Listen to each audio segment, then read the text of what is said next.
بسم اللہ الرحمن الرحیم۔ السلام علیکم دوستو، دنیا بھر کی خبروں میں آج آپ سنیں گے، لیکن اس سے پہلے اگر ہو سکے تو لائک اور سبسکرائب کا بٹن ضرور دبا لیں۔ شکریہ۔ وزیر اعظم عمران خان نے کہا ہے کہ کراچی کو سندھ حکومت کے رحم و کرم پر نہیں چھوڑ سکتے۔ وزیر اعظم نے ارکان پارلیمنٹ کو ترقیاتی فنڈز جاری کرنے کا اعلان کرتے ہوئے کہا کہ اگلے سال سے ارکان پارلیمنٹ کو 50 کروڑ روپے کے ترقیاتی فنڈز دیے جائیں گے۔ نجیب ہارون نے کہا کہ 2023 تک کچھ نہیں ہوگا۔ وزیر اعظم نے کہا کہ نجیب ہارون آپ تو ہمیں اندھیرا دکھا رہے ہیں۔ وزیر اعظم کا کہنا تھا کہ کراچی کو صوبائی حکومت کے رحم و کرم پر نہیں چھوڑ سکتے، صوبائی حکومت ساتھ دے یا نہ دے ہم اپنی ذمہ داری ادا کریں گے۔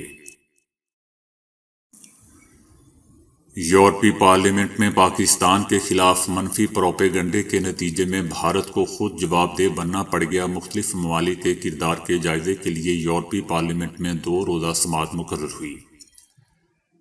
سماعت میں بھارت کی مدد سے چلنے والی ڈس انفو لیب کا معاملہ زیر بحث آیا۔ تحقیق میں بھارتی جعلی ویب سائٹس اور جعلی پیجز کا پردہ چاک کیا گیا۔ بتایا گیا کہ بھارتی نیٹ ورک طویل عرصے سے یورپ اور عالمی اداروں کو متاثر کر رہا تھا، جس کا مقصد ایک بھارتی سیاسی پارٹی کو فائدہ پہنچانا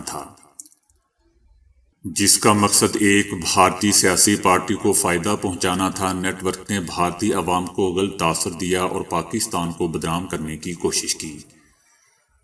سماعت کے دوران یورپی قانون ساز ادارے نے اس امر پر تشویش کا اظہار کیا کہ مودی سرکار جھوٹ کرنے کی ہر حد پار کر سکتی ہے۔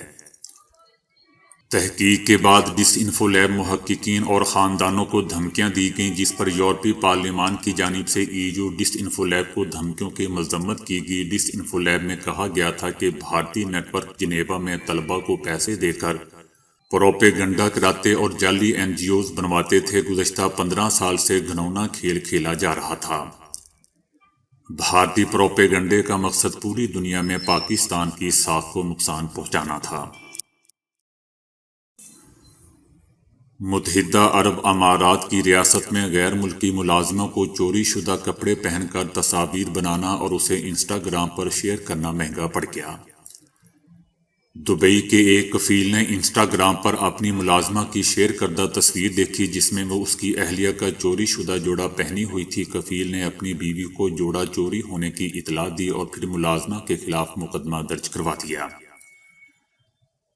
دبئی کی عدالت میں کفیل نے بیان دیا کہ وہ گزشتہ ماہ انسٹاگرام استعمال کر رہا تھا کہ اسی دوران فلپائنی ملازمہ کا اکاؤنٹ سامنے آ گیا۔ مزے کی بات یہ بھی تھی کہ ملازمہ نے یہ تصویریں ہمارے ہی گھر میں بنوائی تھیں۔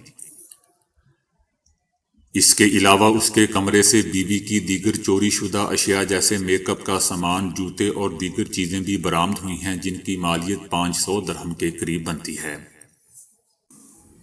شہری کی شکایت کے بعد پولیس نے ملازمہ کو گرفتار کر کے اس کا موبائل فون ضبط کر لیا۔ ملازمہ نے تفتیش کے دوران اپنے جرم کا اعتراف بھی کر لیا۔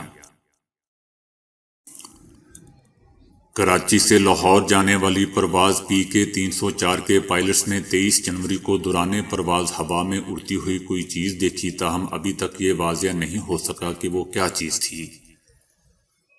پاکستانی پائلٹس نے واقعے کی ویڈیو بنا کر اسے ضوابط کے مطابق رپورٹ کیا، جس کے بعد معاملے کی چھان بین کی جا رہی ہے، تاہم اس چیز کے بارے میں فی الوقت کچھ بھی نہیں کہا جا سکتا۔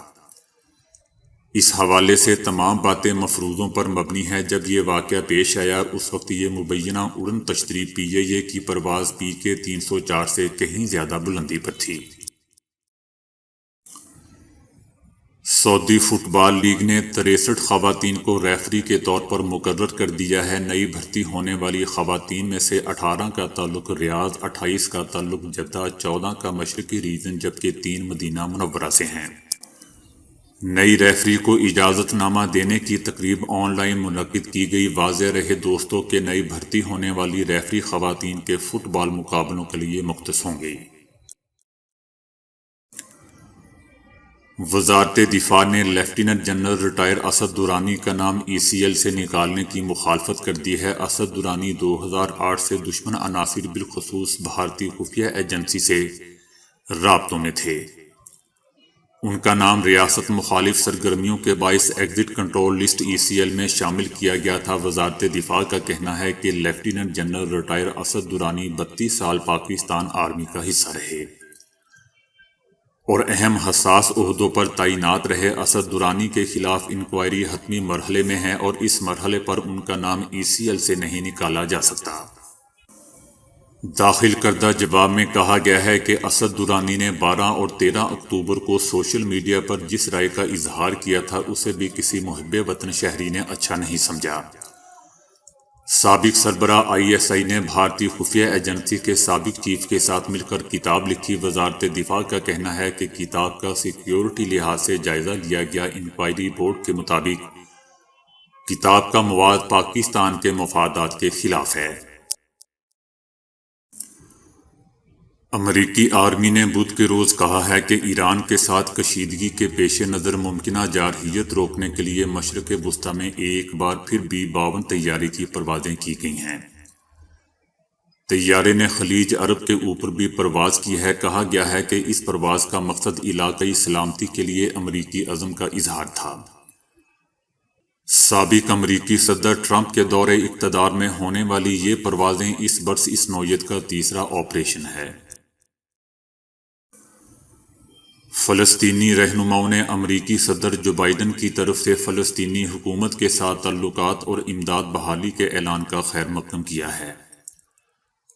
امریکہ کے قائم مقام سفیر رچرڈ ملز نے سلامتی کونسل کو بتایا ہے کہ جو بائیڈن انتظامیہ مکمل طور پر سفارتی تعلقات کی بحالی اور اقتصادی اور انسانی امداد کو بحال کرنے کا ارادہ رکھتی ہے، جسے سابق صدر ٹرمپ انتظامیہ نے روکا ہوا تھا۔ فلسطینی حکومت کے ترجمان ابراہیم ملہم کا کہنا ہے کہ ہم بین الاقوامی قوانین اور اقوام متحدہ کی قراردادوں کے مطابق عالمی فریقوں کی مدد سے اسرائیل کے ساتھ سفارتی مذاکرات دوبارہ شروع کرنے کے لیے تیار ہیں، تاہم کوئی بھی ایسا حل جس میں بین الاقوامی قوانین اور اقوام متحدہ کے معاہدوں کے مطابق فلسطینی حقوق شامل نہیں ہوں گے وہ ناکام ہوگا۔